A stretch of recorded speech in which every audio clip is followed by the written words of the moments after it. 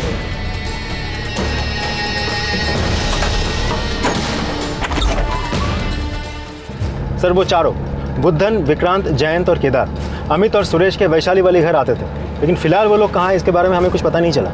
इन चारों के call record अच्छे से चेक करो, पता करो इन सब के नंबर में क्या कोई ऐसा कॉमन नंबर है जो हमें उन तक पहुंचा सके। सर किडनैपर्स तक पहुंचने के लिए पुलिस को जल्द ही एक अहम लीड मिली।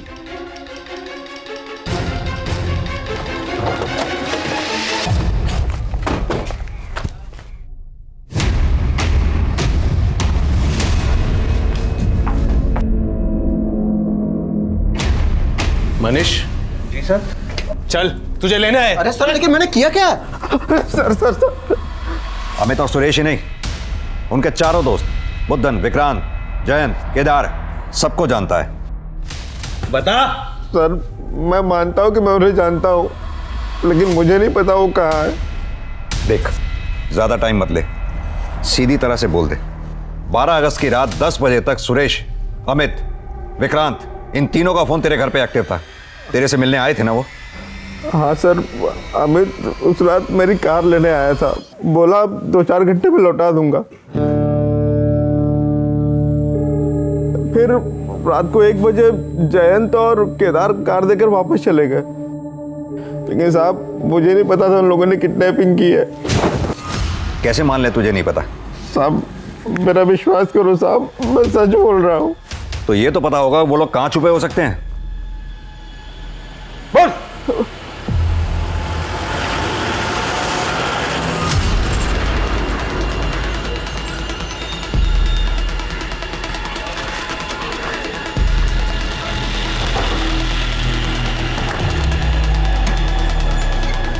भाई गांव में पुलिस आई है भाई। ये बात कर रहे हैं, पुलिस 3:30 पहुंच गई।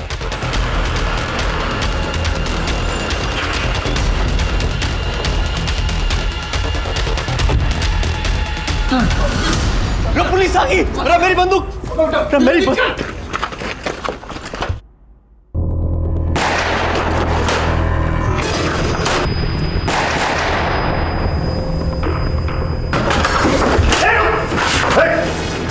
पकड़ राजन, तू आगे देख, इसे मैं देखता हूँ।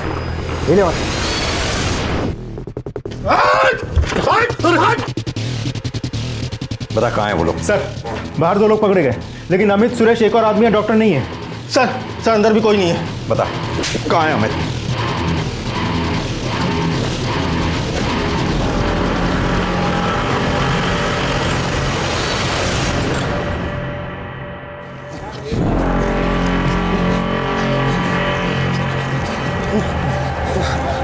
ओ भाई पुलिस तो कुत्ते की तरह अपने पीछे पड़ गई, अब क्या करेंगे? वो देख सामने भी खड़ी है। शर्मा, आगे बोल बम की टोली जा रही है। उन लोगों ने भी कावड़िया के कपड़े पहने हैं ना? Yes sir. देखो जरा ध्यान से। बम बम बोल बम बम बम बोल बम बम बम बोल बम बम बम बोल बम बम बम बोल बम बम बम बोल बम बम बम बोल बम बम बम बोल बम बम बम बोल बम बम बम बोल बम बम बम। 1 मिनट रोको, जरा रोको। बम बम।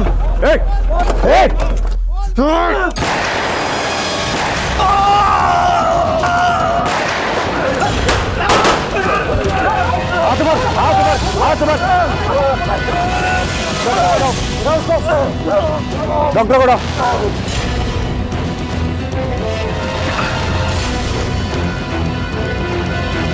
Doctor Sridhar, are you fine? Thank you sir, you help me. 14 दिन की लगातार कोशिशों के बाद आखिरकार नोएडा पुलिस डॉक्टर श्रीधर को सही सलामत बचाने में सफल हो गई।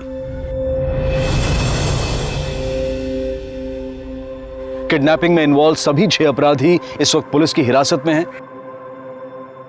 नोएडा पुलिस के सराहनीय जज्बे के लिए क्राइम पेट्रोल की पूरी टीम उन्हें सैल्यूट करती है और उन्हें इस सफलता के लिए बधाई देती है।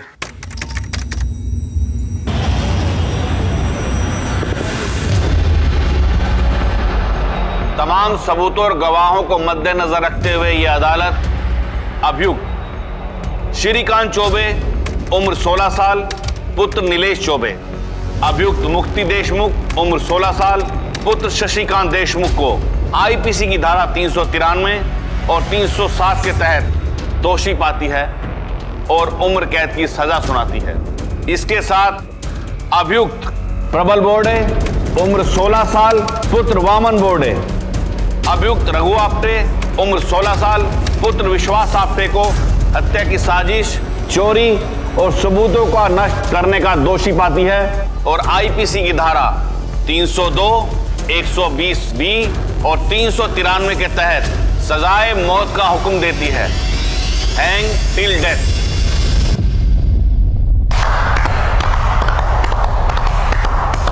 थैंक यू जज साहब, हमें पता था यही होगा। अंधा कानून मुर्दाबाद, अपनी दोस्ती जिंदाबाद। अंधा कानून मुर्दाबाद, अपनी दोस्ती जिंदाबाद। अंधा कानून मुर्दाबाद, अपनी दोस्ती जिंदाबाद। अंधा कानून मुर्दाबाद, अपनी दोस्ती जिंदाबाद। अंधा कानून मुर्दाबाद, अपनी दोस्ती जिंदाबाद। अंधा कानून मुर्दाबाद, अपनी दोस्ती जिंदाबाद। अंधा कानून मुर्दाबाद, अपनी दोस्ती जिंदाबाद। अंधा कानून मुर्दाबाद, अपनी दोस्ती जिंदाबाद। अंधा कानून मुर्दाबाद।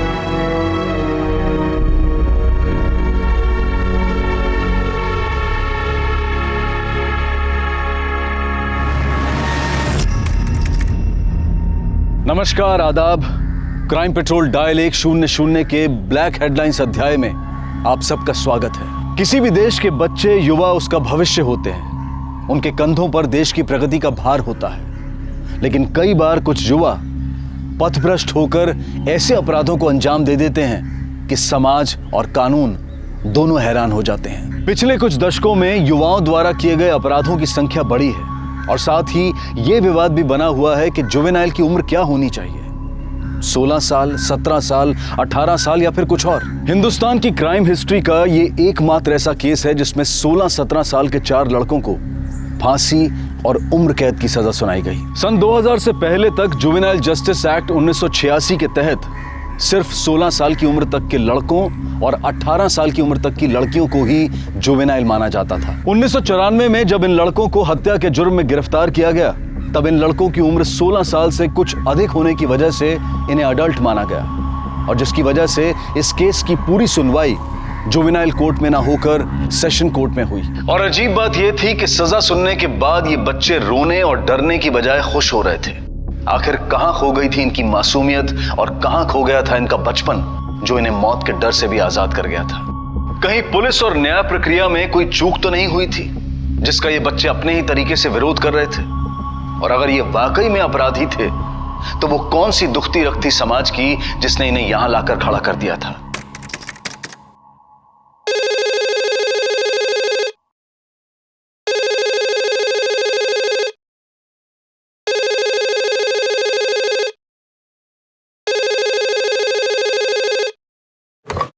Hello, Borivali police station.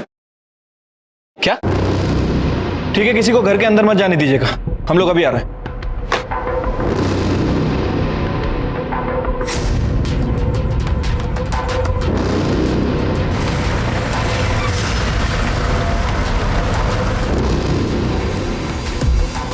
Sir, मैंने कॉल किया था आपको। Flat number 101, first floor.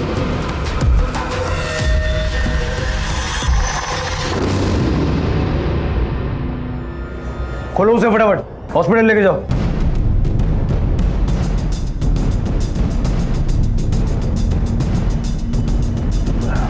मतलब इस वारदात को कम से कम 7-8 घंटे पहले अंजाम दिया गया होगा। सर, हो सकता है कि गले और कान की ज्वेलरी को खींच कर निकाला गया। सर, ये सब देखकर तो लगता है कि मर्डर लूटपाट के इरादे से किया गया। कदम इरादा चाहे जो भी हो, इतना तो तय है कि इस तरह से 4 लोगों को काबू करके बांधना किसी एक के बस का नहीं। कम से कम 3-4 लोग या उससे ज्यादा लोग इस वारदात में शामिल हैं। वो कौन थे और कितने थे? सुनाओ सर, बॉडीज को पोस्टमार्टम के लिए भेजो। Okay sir.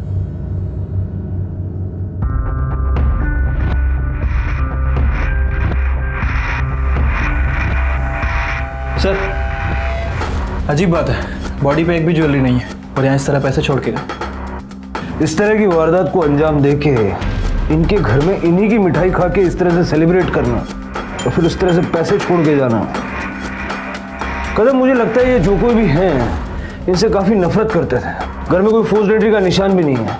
मुझे लगता है ये मामला लूटपाट का नहीं बल्कि बदले की भावना से किया गया है। सर ऐसा भी तो हो सकता है कि ये सब हमें गुमराह करने के लिए किया गया। सारी चीज़ों के फोटोग्राफ्स ले लो। Okay sir.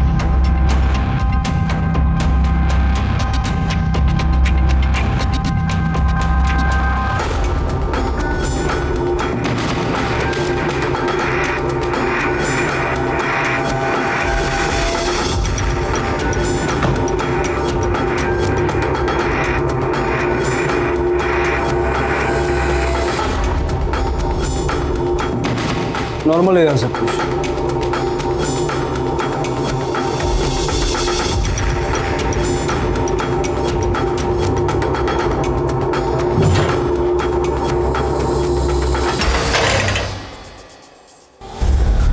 किलर्स इस घर को और इस घर के रहने वालों को अच्छी तरह से जानते थे। उन्हें पता था कि पैसा और ज्वेलरी इसी कमरे में मिलेगा और शायद इसीलिए उन्होंने दूसरे किसी कमरे को छेड़ा तक नहीं। अच्छी तरह से देखो मर्डर वेपन मिलता है क्या। Okay sir. इस घर में वारदात हुई सबसे पहले आपने देखा था? साहब हमने देखा था। साहब हम रोज की तरह दूध देने ऊपर गए तो हमने मैम साहब को आवाज़ें दी। मैम साहब ने साहब कोई जवाब नहीं दिया तो हमने सोचा घंटी बजा देते हैं। तो हम दरवाजे पे गए तो दरवाज़ा खुला हुआ था हुजूर। हमने अंदर धकेल का दरवाज़ा देखा तो अरे मैम साहब दूध नहीं लेना है काज। सर मैं उनके ऊपर वाले फ्लैट में ही रहता हूँ सर। आपके नीचे वाले घर में 3 लोगों को इतना टॉर्चर किया गया, उनका मर्डर हो गया, आपने कोई आवाज़ कोई शोर सुना? नहीं सर, कोई शोर सुनाई नहीं दिया, कुछ पता ही नहीं चला। इतना बड़ा कांड इतना चुप से कैसा हो गया ये तो प्रबल ही बता सकता है। भगवान का शुक्र है कि प्रबल बच गया। सर पूरे घर को अच्छे से छान मारा लेकिन कहीं कोई मर्डर वेपन नहीं मिला। अगर इस क्राइम से रिलेटेड कोई भी जानकारी मिलती है या कुछ याद आता है सबसे पहले हमें बताइए। जी सर। जी सर।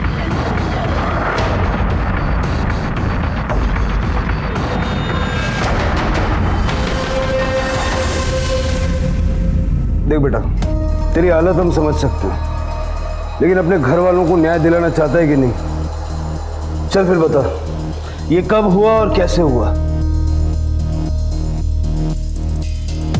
सर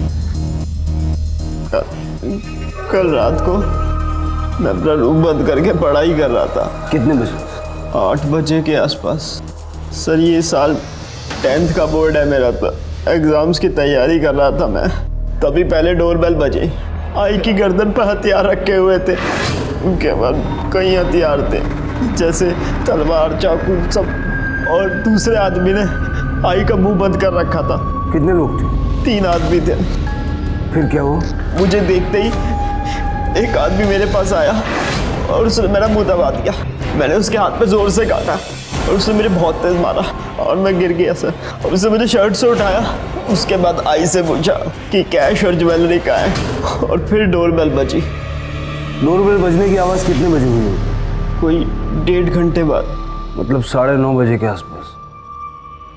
उसके बाद क्या हुआ? सुदीप बाबू आए और उन्होंने उन्हें भी मारा और हमारे साथ बांध दिया। फिर उनमें से एक आदमी बोला कि भूख लगी है। फिर वो लोग किचन की तरफ चले गए। फिर डोरबेल बजी तो वो लोग हॉल में आए और फिर सबको मार डाला। तो तुम कैसे बच गए? वो लोग मुझे भी मारने ही जा रहे थे, तभी नीचे से 3-4 गाड़ियों की आवाज़ आई और वो लोग फिर भागने लगे और एक आदमी ने भागते भागते मेरे सर पे बहुत तेज से डंडा मारा और मैं बेहोश हो गया। तुमने उन 3 लोगों की शक्लें देखी थी ना?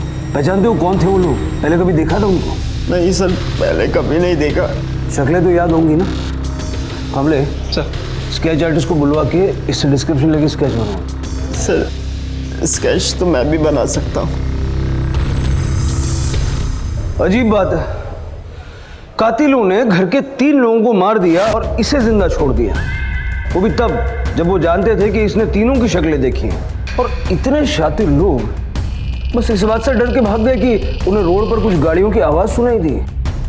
सर अगर वो वाकई गाड़ियों की आवाज़ सुनकर भागे होंगे तो सर गाड़ियों की आवाज़ तो उससे पहले ज़्यादा आ रही होगी। अगर उनका मकसद सिर्फ लूटपाट करना था तो प्रबल और उसकी माँ को मारकर वो लोग 9 साढ़े 9 तक भाग सकते थे, कि वो जानते थे कि घर में कहाँ क्या रखा है। अगर लूटपाट के साथ साथ मर्डर भी उनका मकसद था तो तब भी उनके पास काफ़ी टाइम था। प्रबल के बाप के 12 बजे आने के बाद उसे मारकर 12:30 तक वो लोग भाग सकते थे। फिर ऐसी सूरत में 2:30 बजे तक वहीं रुके रहने का क्या मतलब हो सकता है? सर मुझे लगता है कि प्रबल हमसे कुछ ना कुछ जरूर छुपा रहा है। कदम, जरा आस पड़ोस में पता करो ये प्रबल लड़का कैसा है, और इस रस्सी के बारे में भी पता करो, कहाँ से और किसने खरीदी। रस्सी नई सी लग रही है, हो सकता है कि इन्हीं दिनों में खरीदी गई हो। Okay sir.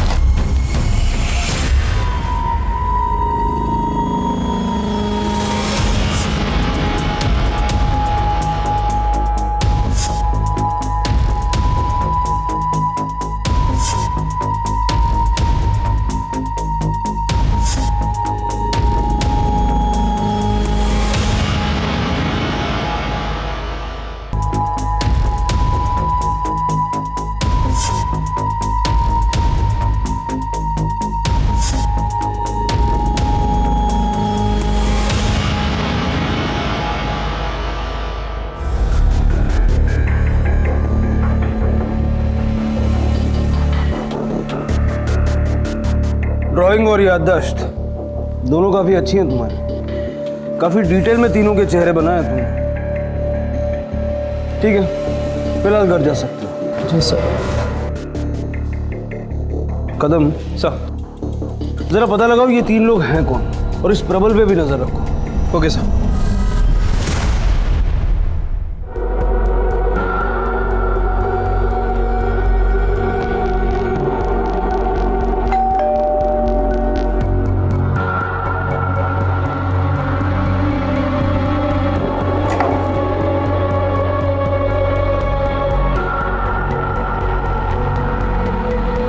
ये लो, खाना है, खा लेना और ध्यान रखना अपना।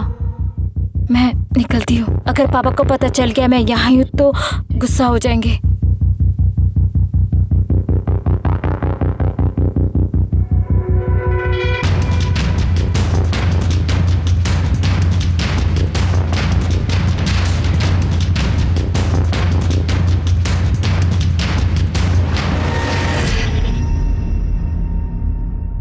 इन दोनों को तो नहीं जानता, पर इसकी शक्ल से मिलता जुलता एक भिखारी उधर उस रोड पे भीख मांगता रहता है। हाथ से अपंग है, दिन रात उधर ही पड़ा रहता है।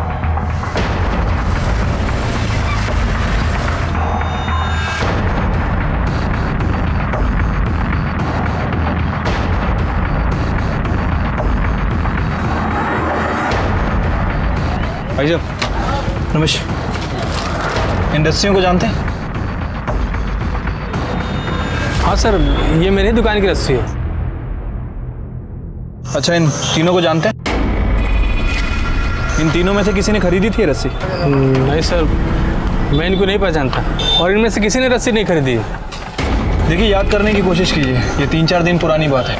आखिर इतनी सारी रस्सियाँ कौन खरीद सकता है आपके यहाँ से? हाँ सर, 2-4 दिन पहले एक लड़का आया था, उसी ने रस्सियाँ खरीदी थी। बोला था स्कूल वालों ने मंगाया है। पता नहीं सर स्कूल वाले भी क्या करते हैं। क्या यही था वो? नहीं सर, ये नहीं था सर। 2:30 बजे तो इंसान सो ही जाता है ना। हाँ, कोई शोरगुल हो जाए तो आँख खुल जाती है, मगर मैंने कोई गाड़ी की आवाज़ नहीं सुनी सर। प्रबल कैसा लड़का है? बहुत अच्छा सर, एकदम सीधा साधा।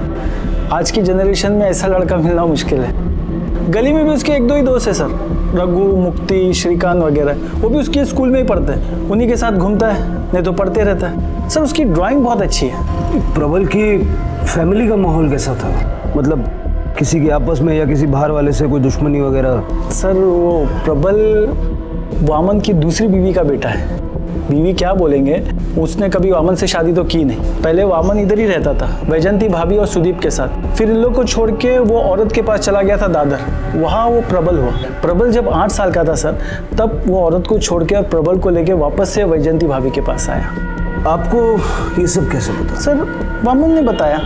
तो वामन ने कभी ये बताया कि प्रबल की माँ दादर में कहाँ रहती है? नहीं सर, वो तो वामन को भी नहीं पता था सर।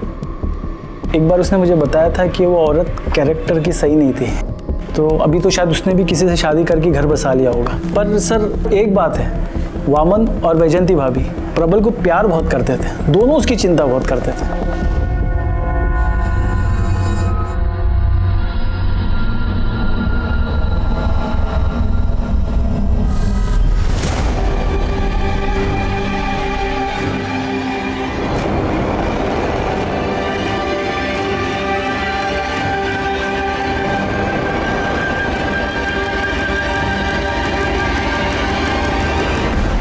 सर प्रबल के एरिया में वारदात के ठीक एक दिन पहले किसी लड़के ने उस रस्सी को खरीदा। सर मुझे लग रहा है कि ये प्रबल हमें गुमराह करने की कोशिश कर रहा है। और सर उसने जो ये स्केच बनवाए सब के सब झूठे हैं, क्योंकि सर इनमें से ये एक स्केच उसके एरिया के आसपास एक भिखारी से मैच करता है।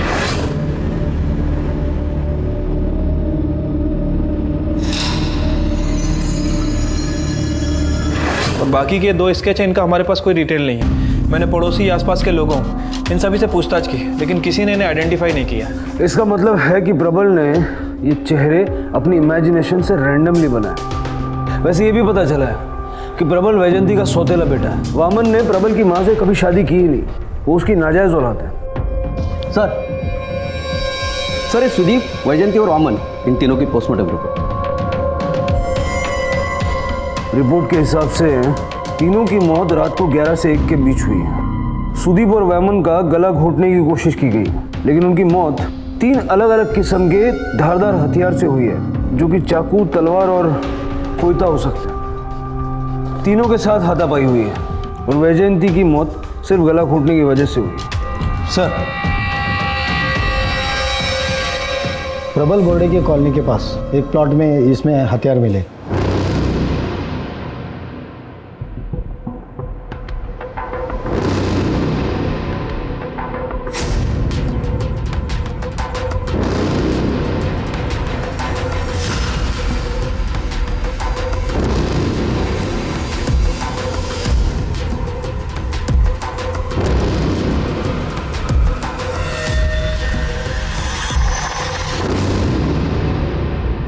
काफ़ी दिमाग लगाया है, हथियारों को सरसों के तेल से साफ किया है ताकि उस पर खून का कोई निशान न रहे।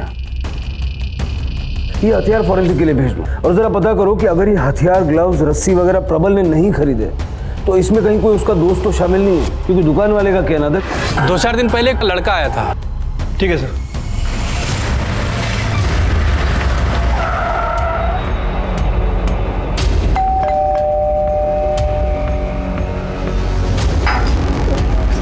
क्या हुआ साहब? वही तो पता लगा रहा।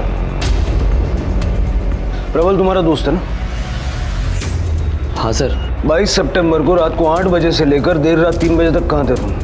सर उस दिन तो ये रघु और श्रीकांत के साथ वीरेन के घर पढ़ाई करने गया था। वो क्या इस साल बोर्ड के एग्जाम चल रहे हैं ना, तो बच्चे लोग सब वीरेन के घर चला।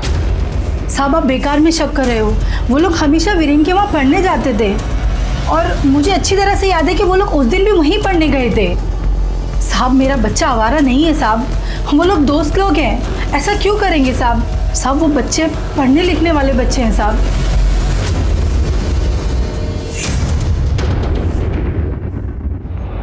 भाई साहब। जी सर। इनमें से किसने खरीदी थी आपके यहाँ से रस्सी? किसने खरीदी थी सर?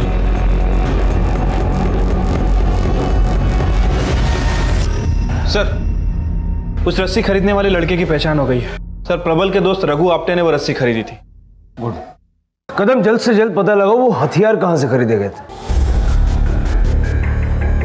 क्या इनमें से किसी ने आपके यहाँ से हथियार खरीदे थे? जी इन दोनों ने एक तलवार और एक गुप्ती खरीदी थी, पर हम इसे हथियार के तौर पर नहीं बेचते हैं। आप चाहें तो देख सकते हैं। नवीन एक तलवार देना।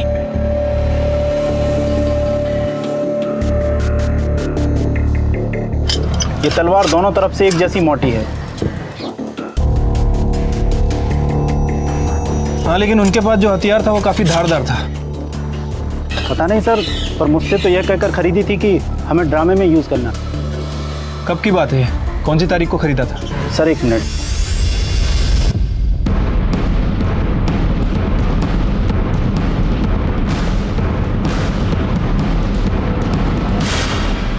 भाई साहब। हाँ साहब। इन्हें पहचानते हैं? इनमें से किसी दो ने आपके यहाँ पे तलवार और गुप्ती में धार लगवाई थी। साहब वो दो नहीं 3 थे। इसको धार करके दो। इस पे धार क्यों लगानी है? तेरे को काटने के लिए। अरे मजाक कर रहे हैं दादा, ड्रामे में तलवार लगेगी ना, और पेड़ काटने का सीन है, इससे पेड़ कटेगा नहीं, तो इसीलिए धार चाहिए।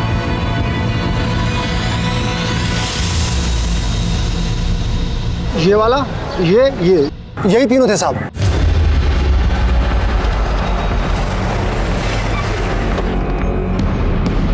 निकालो बाहर इसे।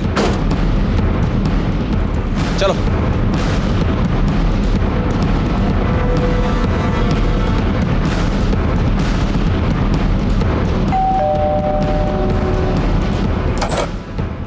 श्रीकांत कहाँ है? क्या हुआ है साहब? अरे बताइए तो, हुआ क्या है? क्या कुछ हुआ है साहब? कुछ नहीं, बहुत कुछ हुआ है। ये तीनों सुदीप, वैजयंती और वमन इनके मर्डर में इन्वॉल्व है।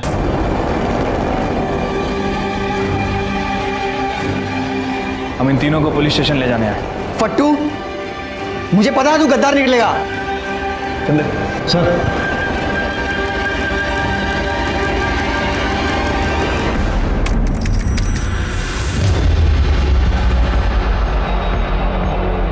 तमाम सबूतों और गवाहों को मद्देनजर रखते हुए यह अदालत सजाए मौत का हुक्म देती है, हैंग टिल डेथ।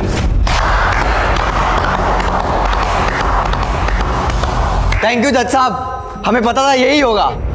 अंधा कानून मुर्दाबाद, अपनी दोस्ती जिंदाबाद। अंधा कानून मुर्दाबाद, अपनी दोस्ती जिंदाबाद। अंधा कानून मुर्दाबाद, अपनी दोस्ती जिंदाबाद। अंधा कानून मुर्दाबाद, अपनी दोस्ती जिंदाबाद। अंधा कानून मुर्दाबाद, अपनी दोस्ती जिंदाबाद। अपराध को कितने भी शातिर दिमाग से अंजाम दिया जाए, लेकिन गुनाह अपनी गवाही देने के लिए खुद उठ खड़ा होता है। फिर ये तो 16 साल के नाबालिग बच्चे थे, लेकिन इन्होंने एक ऐसे जघन्य अपराध को अंजाम दिया था कि जिसे सुनकर ही रूह कांप जाए। लेकिन अपने किए पर इन्हें कोई अफसोस नहीं था। कैसे और क्यों इनकी मासूमियत इतनी विभत्स हो गई थी?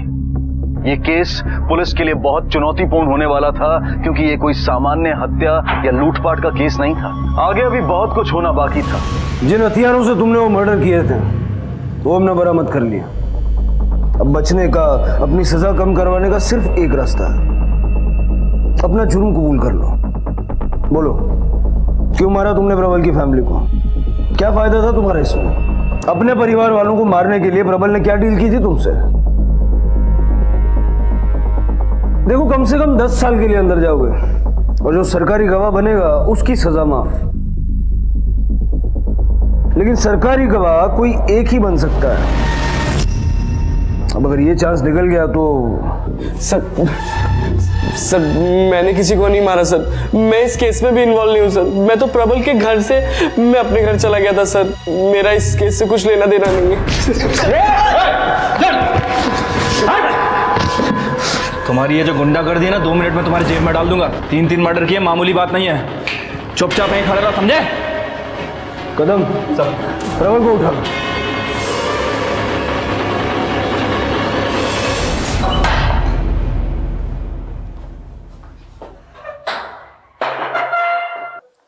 तेरे दोस्त तुझसे ज्यादा समझदार निकले।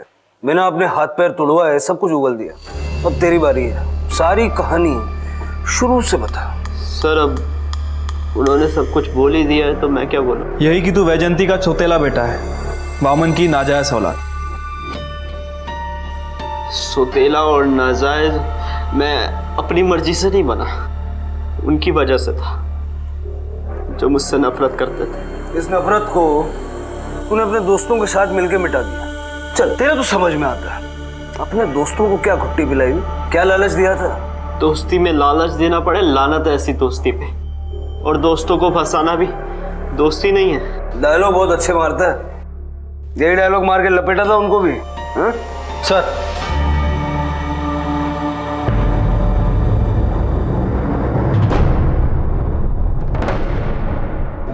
May I come in, sir?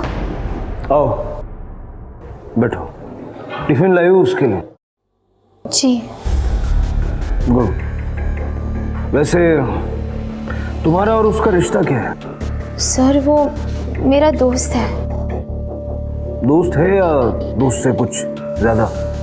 तुम्हें पता है उसने क्या किया है? मर्डर का चार्ज लगा है उस पर। सर आप उसके बारे में गलत समझ रहे हैं। प्रबल बहुत अच्छा लड़का है, बस सौतेला है ना सर, इसलिए उसकी माँ और उसका भाई उसे पसंद नहीं करते थे। तो जरूरी है कि जो कुछ उसने तुमसे कहा वो सब सच है?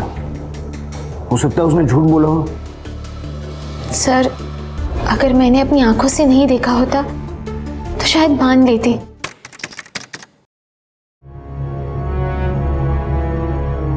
प्रबल तो स्कूल क्यों नहीं आया, यहाँ क्यों बैठा है? अरे प्रबल क्या हुआ? तो किसी प्रॉब्लम में है? क्या हुआ प्रबल, बोल ना। हाँ क्या हुआ? सर जब प्रबल ने मुझे बताया कि वो कैसे जला, मेरी तो रूह कांप गई। बाबा देखो ना, आई ने फिर से मेरे को पुराने संदीप बाबू के कपड़े दे दिए। संदीप बाबू को हाथ बार नए कपड़े। मुझे हर बार पुराने क्यों? क्योंकि तेरी शक्ल ही मनहूस है। अपने बड़े भाई के कपड़े पहनने में शर्म आती है तुझे? क्या खराब है इन कपड़ों में? मैं जैसे तो है। भगवान मुझे ही पुराने क्यों? नए कपड़े चाहिए तुझे? ये ले। उसका घाव देखकर तो मेरी आंखों में आंसू आ गए। अगर आप भी उसका घाव देखते ना सर, तो आप उसके बारे में कभी ऐसा नहीं सोचते।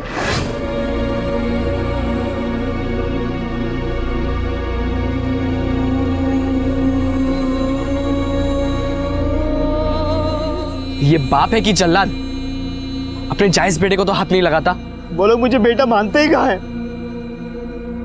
प्रबल प्रबल सर अगर आपको मेरी बातों पर यकीन नहीं है तो आप प्रबल की बॉडी पर चलने कटने के ऐसे कई निशान देख सकते हो।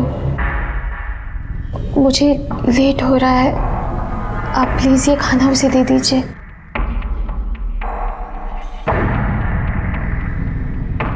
कदम सर ये टिफिन साइड में रख दो, उसे यहीं का खाना दो। Okay sir.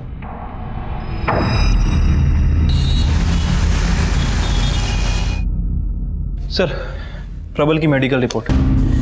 सर रिपोर्ट के हिसाब से उसकी बॉडी पर लगभग 32 घाव हैं। सर इनमें से कुछ घाव पानी से जलने की वजह से, कुछ सिगरेट से और कुछ आयरन से। और सर एक घाव लगभग 5 साल से 1 महीने तक पुराने हैं। मतलब आरती सच बोल रही थी?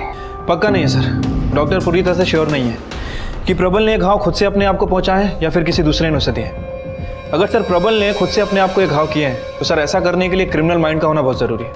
काफ़ी मुश्किल काम है सर ये। सर वेपन की फॉरेंसिक रिपोर्ट।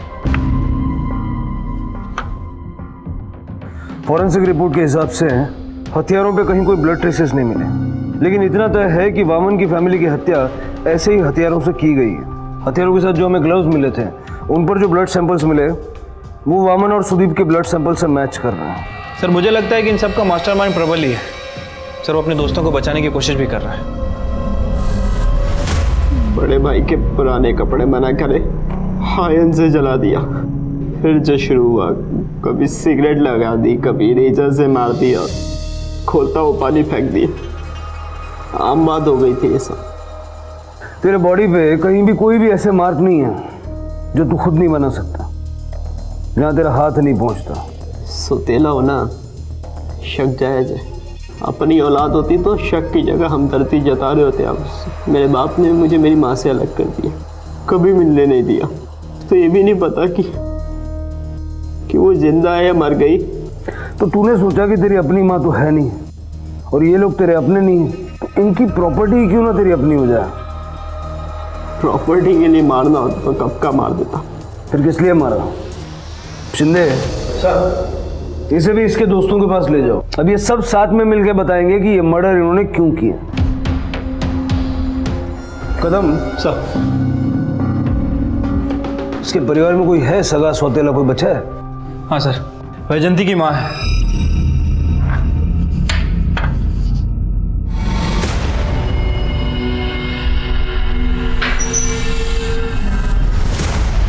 प्रबल झूठ बोल रहा है साहब।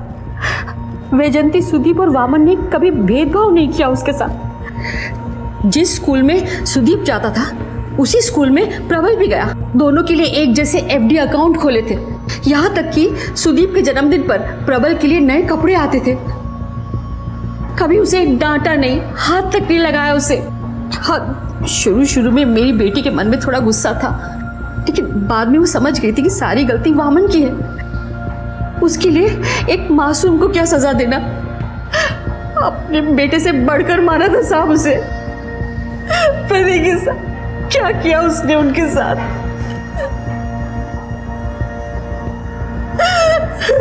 सब कुछ खत्म हो गया साहब। हम पूरी कोशिश करेंगे कि मुजरिम को कड़ी से कड़ी सजा हो। थैंक गॉड यार तू आ गया, अब हम सब साथ में हैं।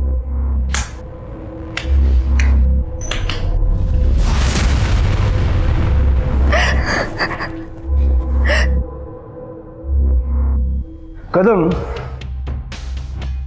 मुझे प्रबल की कहानी से ज्यादा इनकी कहानी सच लगती है, क्योंकि अगर प्रबल की माने तो वामन बड़ा ही गुस्सेल टाइप का आदमी था और इसीलिए वो उसे टॉर्चर करता था।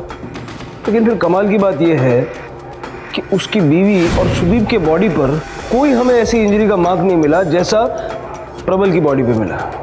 सर मुझे तो लगता है कि ये प्रबल झूठ बोल रहा है। हो सकता है उसने ये झूठी कहानी सुनाकर सबको फूल बनाया हो। आखिरकार उसे दोस्तों की मदद जो लेनी थी, और सर दोस्तों की मदद लेने के लिए कोई ना कोई झूठी कहानी ज़रूर सुनानी पड़ती, और उस झूठी कहानी को सच साबित करने के लिए अपने आप को चोट पहुंचाई होगी। सर मुझे लगता है कि ये सब उसकी प्लानिंग का हिस्सा है। तुम सबसे ज्यादा समझदार तो वीरेन निकला, सरकारी गवाह बन गया। तुम भी सोच लो, दोस्ती में जो किया है वो अगर कबूल कर लेते हो तो सकता है सजा कम हो जाए। प्रबल, हमने पता किया तुम्हारे माँ बाप भाई इनमें से कोई तुम्हें टॉर्चर नहीं करता था। ये जो तुम्हारे शरीर पे जख्म के निशान हैं तुमने खुद अपने आप को दिए सिंपैथी पाने के लिए, और खास करके अपने इन दोस्तों को बेवकूफ बनाने के लिए। किसी ने तुम्हें पिटते हुए मार खाते हुए नहीं देखा, और ना ही किसी ने तुम्हारे घर वालों से तुम पर टॉर्चर होने की बात की। सर ये आप क्या बोल रहे हैं? अरे प्रबल तू सच बता ना सर को, चुप क्यों है बता ना। आपको भरोसा नहीं है सर, पर हमने वो जख्म देखे भी हैं और महसूस भी किए। आज से नहीं, तब से जब ये 13 साल का था। ये तो सब झेल रहा था, बल्कि तंग आकर एक दिन अपनी जान देने की भी कोशिश की थी। प्रबल चल, पागल हो गया तू? क्या करने जा रहा था? मैं हाथ छोड़ता हूँ, मुझे जाने दो, मरने दो मुझे। अबे तू पागल हो गया क्या? क्यों मरना चाहता है? तुम देखना चाहते हो? ये देखो।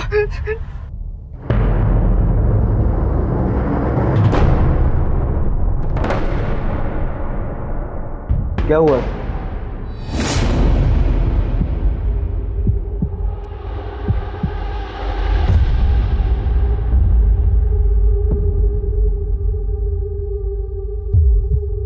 ए, क्या करके रहा है तू इधर? आई वो दिख तो रहा है चोरी कर रहा है ये। मैं अपनी आई की फोटो ढूंढ रहा था। अपनी माँ की फोटो ढूंढ रहा था? हैं? चोर कहीं का, चोरी कर रहा है ना? मैं चोरी नहीं कर रहा था। ऐसे नहीं बताएगा तू। ये सबक जिंदगी में कभी भूलेगा नहीं तू। आज बचा लो।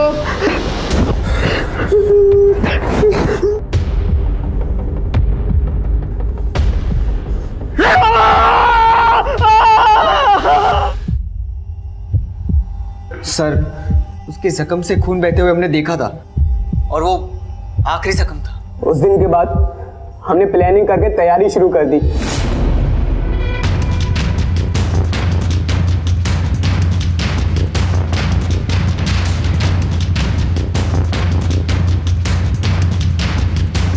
ग्लव्स मिले? हाँ मिले यार, पर तूने जो बोले थे वो वाले नहीं मिले। ये देख। अरे चलेगा। अरे यार इस पे धार लगवानी पड़ेगी वरना से चूहा भी नहीं मरेगा।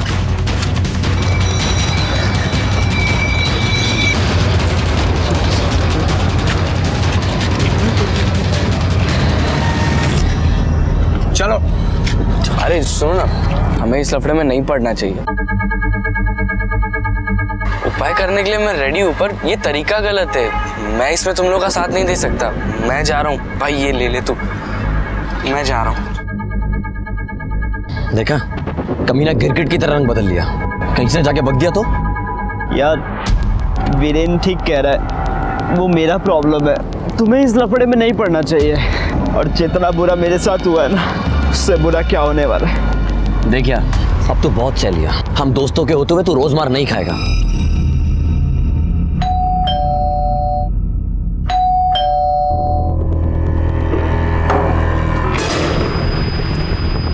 कहाँ आवारागर्दी करने गया था? तुम लोगों ने मुझे नर्क से निकालकर नई जिंदगी दी है। अरे खुशी की तो बात है, मिठाई बनती है कि नहीं? हाँ हाँ बनती है। अरे हाँ यार, अभी लाता हूँ।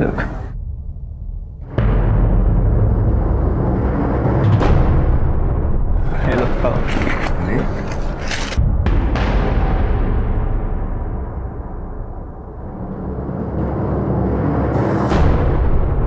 यार खुशी हमारी और मिठाई उसके पैसों की। गलत किया हमने, नहीं खानी चाहिए थी ये मिठाई हमें। तो जितना खाया उसका पैसे रख देते हैं, हिसाब बराबर।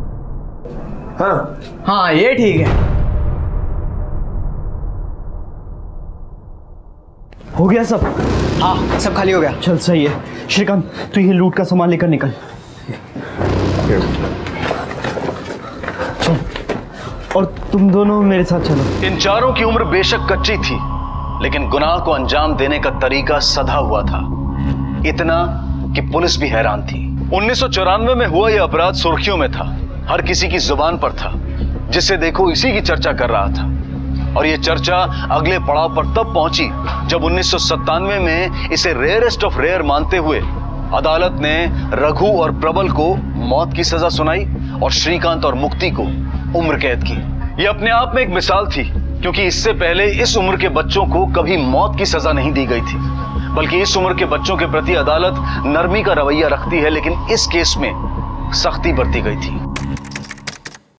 तमाम सबूतों और गवाहों को मद्देनजर रखते हुए यह अदालत अभियुक्त श्रीकांत चौबे उम्र 16 साल पुत्र नीलेश चौबे, अभियुक्त मुक्ति देशमुख उम्र 16 साल पुत्र शशिकांत देशमुख को आईपीसी की धारा 393 और 307 के तहत दोषी पाती है और उम्र कैद की सजा सुनाती है।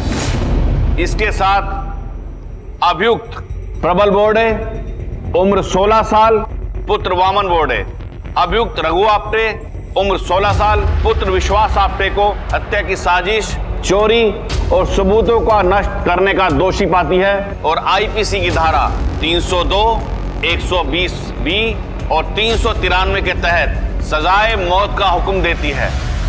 Hang till death.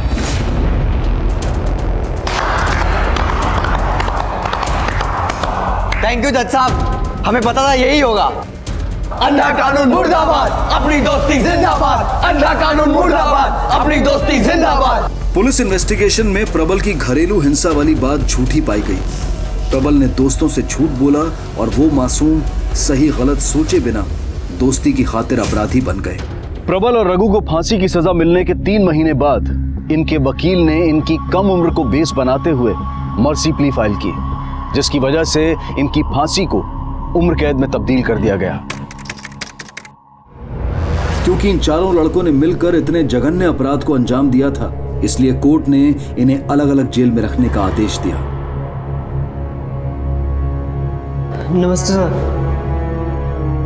मैंने तुम्हारे केस की फाइल देखी है, बहुत पहुंची चीज है तू, लेकिन यहां पर पहुंचने की कोशिश मत करना।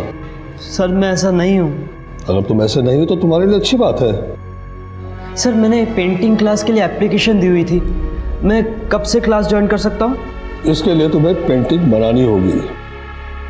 आज शाम तक तुम्हारे पास पेंटिंग बनाने का सारा सामान आ जाएगा। Thank you sir.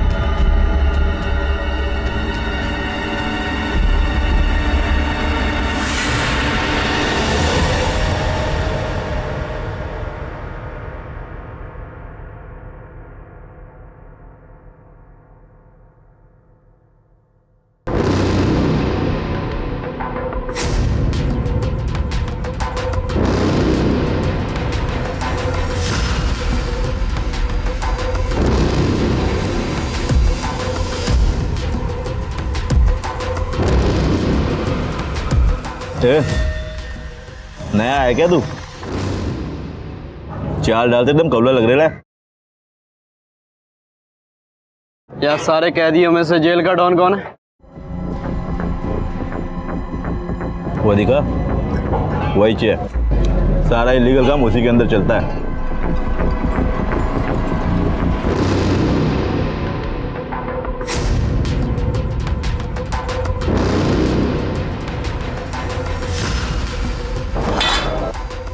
नमस्ते भाई,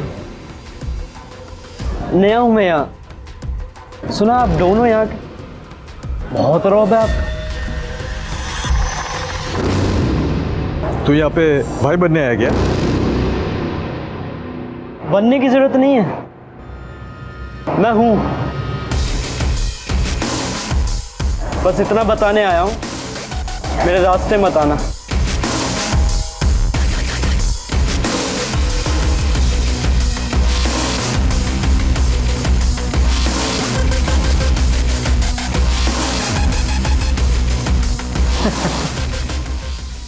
बड़े दिनों बाद में कोई कौला आया है, मजा आएगा।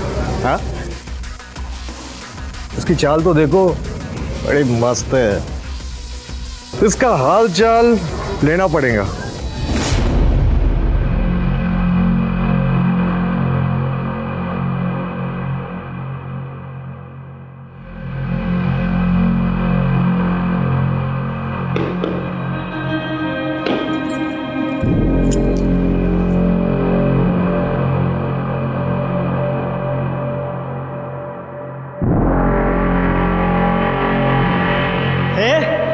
हेगड़ी किसको दिखा रहा है? चल जाके सो जा।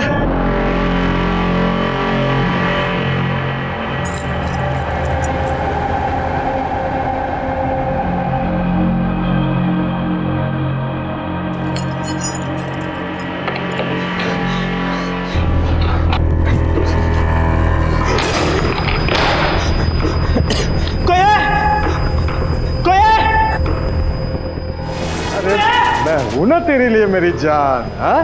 छोड़ मुझे, छोड़ मुझे, छोड़ मुझे, छोड़ मुझे, छोड़ मुझे, छोड़ मुझे, छोड़ मुझे,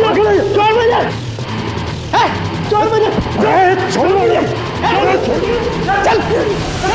तू आत्महत्या करने क्यों जा रहा था? सर वो मेरे साथ जो करने जा रहा था, उससे अच्छा तो आत्महत्या करना। प्रबल ने भाई सिंह पर मॉलेस्टेशन और रेप की कोशिश का आरोप लगाया था और इसके बाद सारे कैदी उससे खुद ही दूर रहने लगे थे। वो समझ गए थे कि बच्चा दिखने वाला ये लड़का असल में बहुत शातिर है, लेकिन इस दोहरे चेहरे के पीछे का असल सच क्या था ये तो प्रबल ही जानता था। तुम्हारी पेंटिंग की बहुत तारीफ हुई है, खास करके वो बुद्धा वाली पेंटिंग तो 8,000 में बिक भी गई है।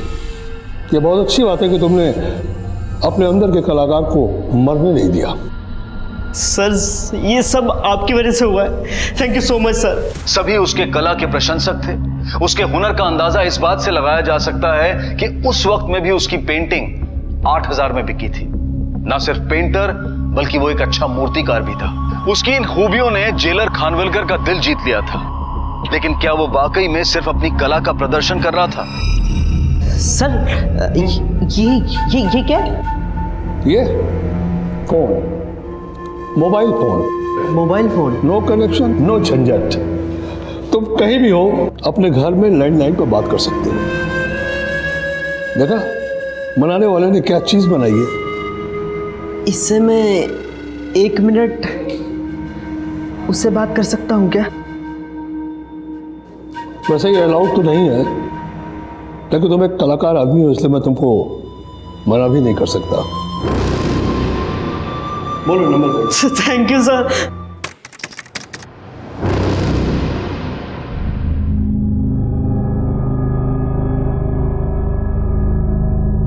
घर वाले जबरदस्ती शादी करना चाहते हैं।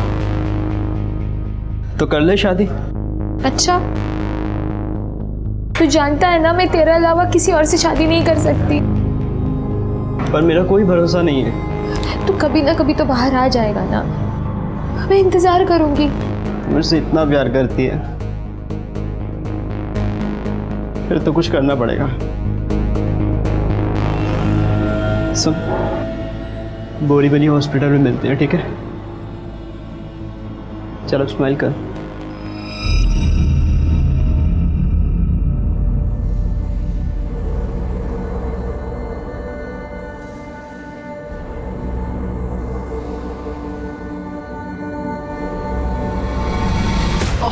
क्या हुआ है?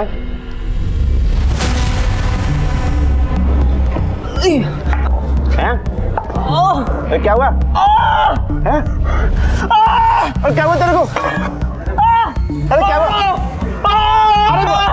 अरे क्या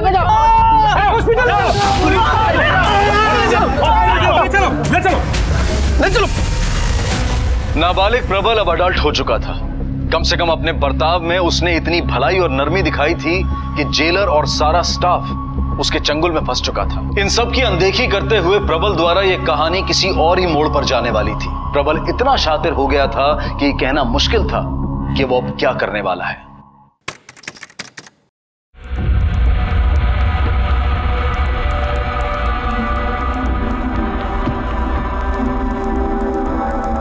अरे बाबा रहने दे, अगर डॉक्टर ने देख लिया ना तो कंप्लेन कर देगा कि कहाँ तेरा किडनी का इलाज चल रहा था और तू मेरी सेवा कर रहा है। रहने दे। यही तो दिक्कत है सर, कोई आपको समझता ही नहीं है। घर वाले ड्यूटी की वजह से नाराज और पब्लिक ड्यूटी सही से नहीं करते, इस बात से नाराज। इतना ही बहुत बड़ी बात है कि तू हमारे दुख को तो समझा, पर एक बात तो है, अरे क्या मालिश किया है तूने, एकदम आराम लग रहा है। सर आप अगर कहो तो दिमाग की तरावट का भी इंतजाम करवा दो।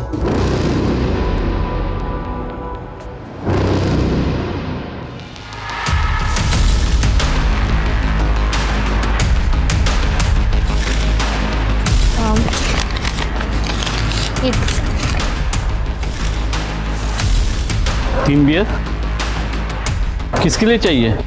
वो बाबा के लिए चाहिए, उन्होंने ही लिख के दिया है।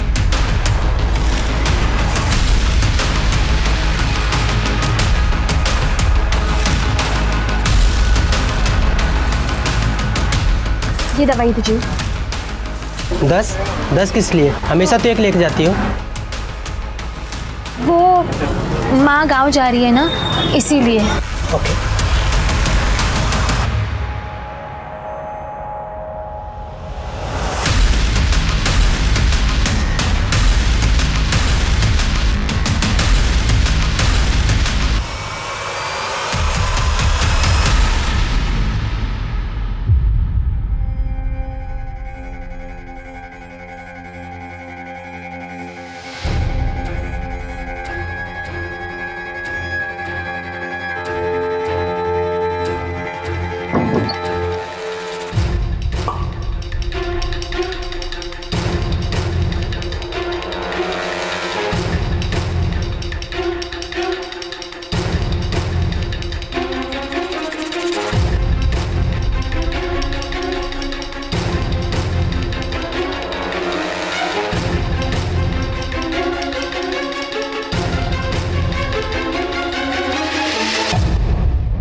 हेलो, क्या तुम देखो आसपास कहीं मिलते हैं क्या, और हॉस्पिटल पे नजर रखना।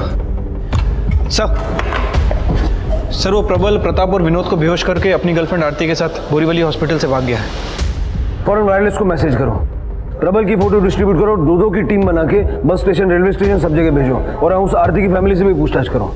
Okay sir.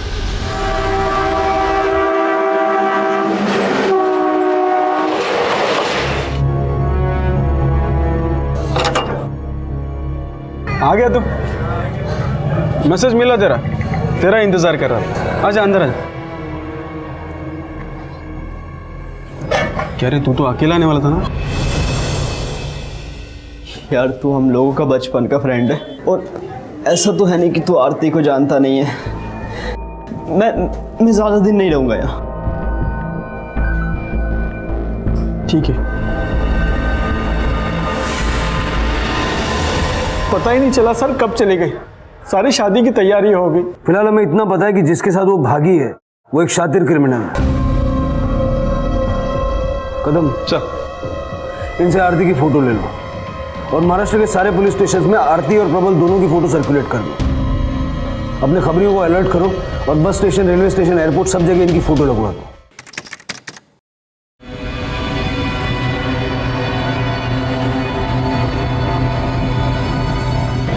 वड़ा पाव। प्रबल, हम कब तक ऐसे समीर के घर बोझ बन के रहेंगे? तू नहीं तो मैं तो कुछ काम कर ही सकती हूँ ना। लोगों के घर झाड़ू पोछा ही कर देती हूँ। ऐसा सोचना भी मत, क्योंकि पुलिस अब सिर्फ मुझे नहीं तुम्हें भी ढूंढ रही होगी। एक आइडिया है मेरे पास।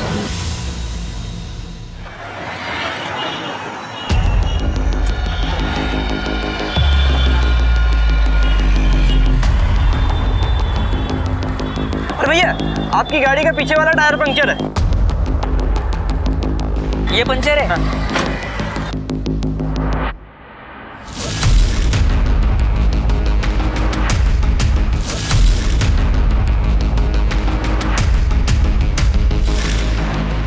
क्या हुआ तो है ये टायर किधर पंक्चर है? ये दिख रहा है टायर पंक्चर है। टायर पंक्चर रहता तो रोड से चिटका रहता है वो। मुझे लगा वो पंक्चर है इसलिए मैंने बोला। कुछ काम धंधा नहीं रहता तो ऐसे ही बोलेगे ना।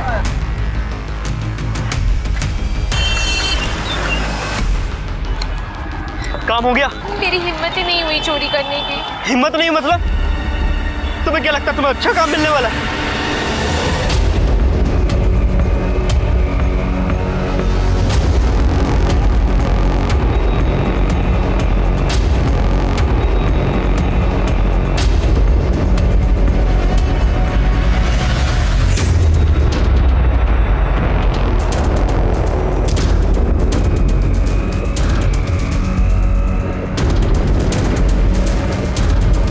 भैया, आपकी गाड़ी का पिछला टायर पंक्चर है।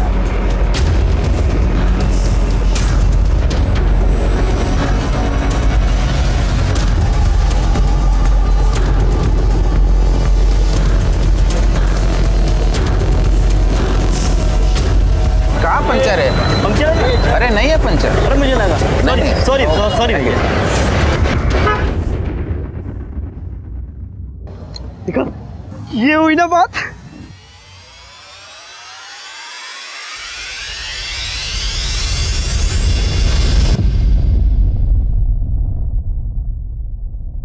तुम्हें ठीक से याद है यही दोनों थे? हाँ सर, मुझे याद है यही दोनों थे। कुछ अर्जेंट मेल करता था उन्हें। मैंने कहा आईडी लेकर आओ, तो उन्होंने कहा आईडी गाड़ी में रखा है, ला कर देते हैं। मेल करके गए और आईडी लेकर वापस ही नहीं आए। कदम, साइबर सेल से कांटेक्ट करो, पता करो उसने जिस कंप्यूटर पे मेल किया था उसका आईपी एड्रेस क्या है। Okay sir.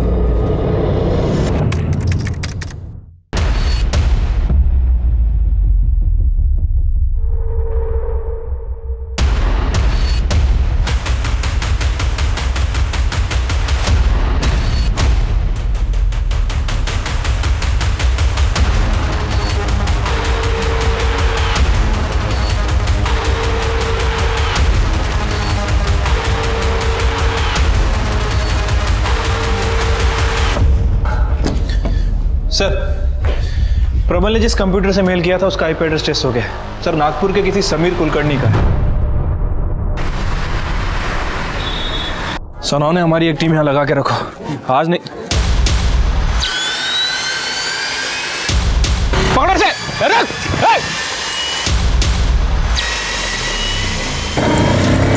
सावंत, ये बाइक का नंबर वायरलेस पे अपडेट करो।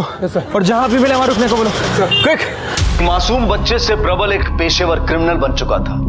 उसके पेशेवर होने का सबूत यह था कि मुंबई पुलिस उसे ढूंढ रही थी, ये वो जानता था। लेकिन बावजूद इसके वो मुंबई में अपनी पत्नी आरती के साथ दादर में रह रहा था। और ना सिर्फ रह रहा था बल्कि एक अलग तरह की ब्लैकमेलिंग को भी अंजाम दे रहा था, जिसमें वो अकेला नहीं था बल्कि जेल में मिले उसके कुछ पुराने साथी भी शामिल थे।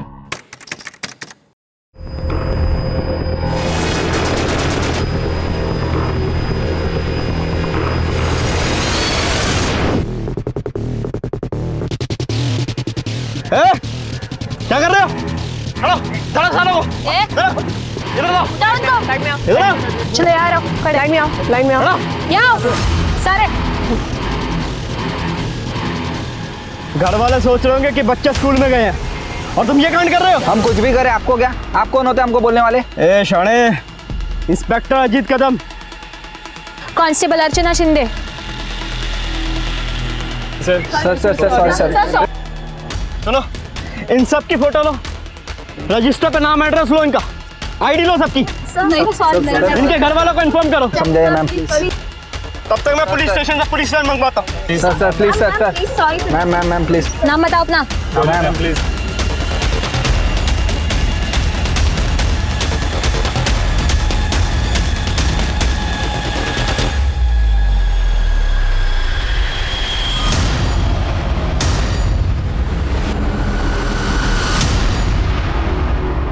इस आदमी का नाम अजीत कदम नहीं है, इसका नाम प्रबल बोडे है और ये इसकी पत्नी जिसका नाम आरती है, ना कि मीरा चौहान। हम लोग इसे बाहर ढूंढ रहे हैं और ये गार्डन में घूम रहे हैं। तूने मुझे दुनिया की सबसे बड़ी खुशी दी है। चल मुंह मीठा कर। मुंह खोल। हम इस बच्चे को देंगे क्या? एक चोर की जिंदगी, वो भी हमारी तरह सबसे छिपता फिरेगा।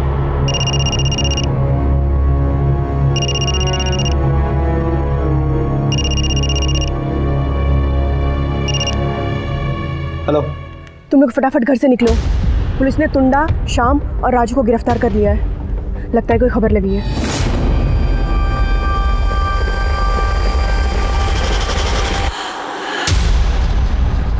पुलिस प्रबल तक पहुंचती, लेकिन प्रबल हर बार बचकर निकल जाता।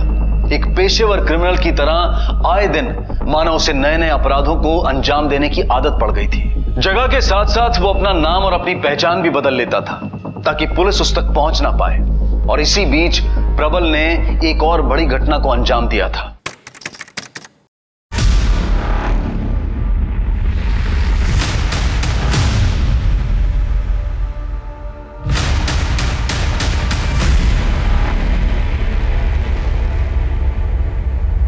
जी, एक रूम चाहिए। कितने घंटे के लिए? 1 घंटे के लिए। और वो आईडी का तो कोई सीन नहीं है ना? अगर तुम आईडी वाले होते तो यहाँ नहीं आते। 1 घंटे का 2000। 2000 देना जरा इन्हें 2000।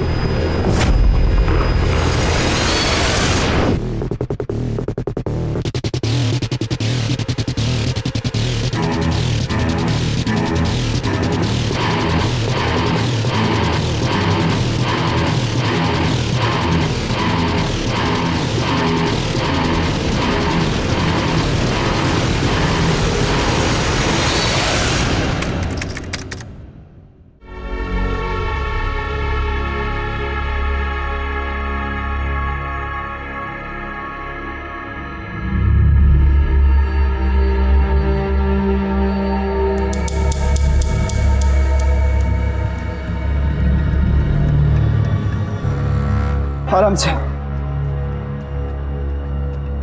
आरती, मेरी बात मानो, अपनी बहन के पास चले जाओ।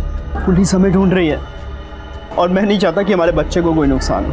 और ये फोन लो, ये है ना, जब चाहे मुझसे बात करना।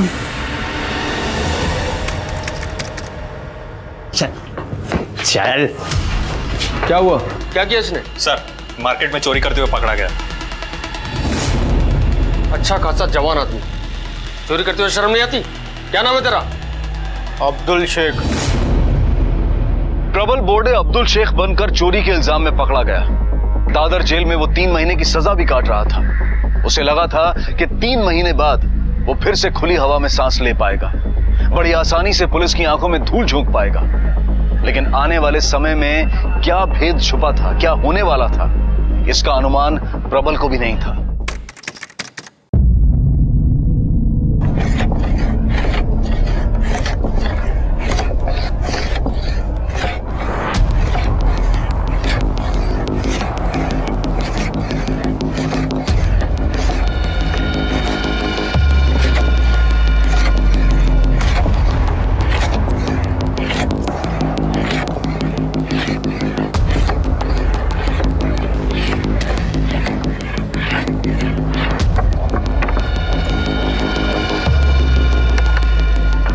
चोरी की सजा काट रहा। क्या नाम है तेरा? अब्दुल शेख। अब्दुल शेख।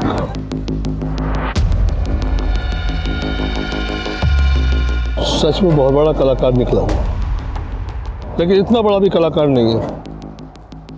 मैं तुझे अच्छी तरह से पहचानता हूं। तो अब्दुल शेख नहीं बल्कि प्रबल बोर्डे है।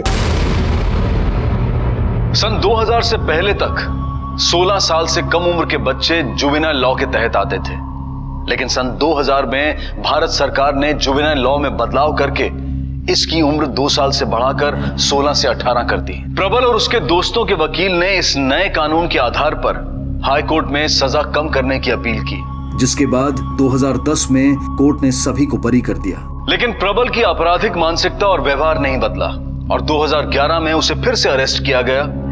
फिलहाल वो जेल में अपनी सजा काट रहा है। आज जुवेनाइल क्राइम देश के सामने एक बड़ी समस्या है।